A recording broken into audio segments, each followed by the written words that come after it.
Mimi ni mama yake na Jennifer Jovin Bilikuija, almaarufu Nifa. Mama, nimekuja mbele yako kuomba msamaha kwa ajili ya makosa aliyotenda binti yangu.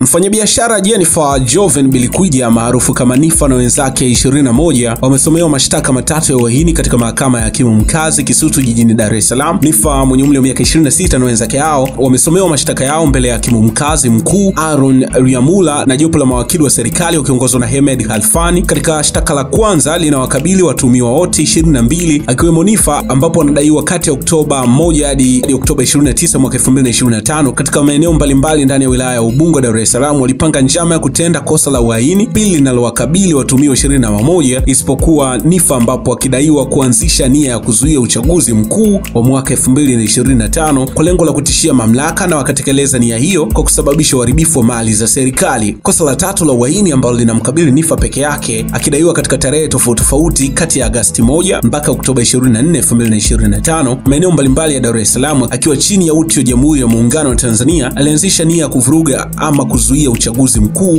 wa mwaka 2025 la lengo la kutishia mamlaka kuu, na kuitekeleza nia hiyo kuhamasisha umma kununua barakoa za kuzuia mabomu ya machozi, ambapo alihamasisha zinunuliwe kutoka kwenye biashara yake ili watu wanunue kujikinga katika maandamano hayo ya kuvuruga uchaguzi. Baada ya kusomewa mashtaka hayo, hakimu Riamula aliwaambia washtakiwa wote kwamba hawapaswi kujibu chochote kwa sababu mahakama hiyo haina mamlaka ya kusikiliza kesi hiyo hadi mahakama kuu. Baada ya kueleza hayo, wakili Kibatala aliomba maombi kadhaa kwa mahakama hiyo, ikiwemo ombi la mahakama hiyo itoe amri kwa magereza ya kwamba washtakiwa hao wapatiwe matibabu, ikiwemo Nifa ambaye alifanywa vitendo vya ukatili kwa kupigwa na maafisa kadhaa wa polisi, ambapo walilazimisha usaini maelezo yanayosemekana kuwa ni ya onyo. Hata hivyo, hakimu Riamula alitupilia mbali maombi hayo huku akikubaliana na ombi la washtakiwa kupatiwa matibabu. Kesi mahirisho hadi Novemba 11, 2025. So kwa ambao ulikuwa unajiuliza nini kinaendelea kwa Nifa, ni hicho. Lakini pamoja na hayo, mama mzazi wa Nifa amejitokeza hadharani na kuomba Rais Samia Suluhu Hassan kumsaidia kumwachia mtoto wake ambaye yupo mikononi mwa jeshi la polisi kwa tuhuma za kuhamasisha vurugu na kuharibu miundombinu ya jiji la Dar es Salaam. Akizungumza kwa huzuni, utaona hapa, na nataka nikusikilizishe na umtazame mama yake Nifa akiomba msamaha kwa ajili ya binti yake. Assalamu alaikum wa rahmatullahi wa barakatuh. Shikamoo mama, shikamoo mheshimiwa Rais Mama Samia Suluhu Hassan. Mamangu, nimekuja mbele yako. Mimi kwa majina naitwa Mwanaisha Isaac Msekiwa. Mama, nitokea Bukoba, ni mkazi wa Bukoba. Mimi ni mama yake na Jennifer Jovin Bilikuija, almaarufu Nifa.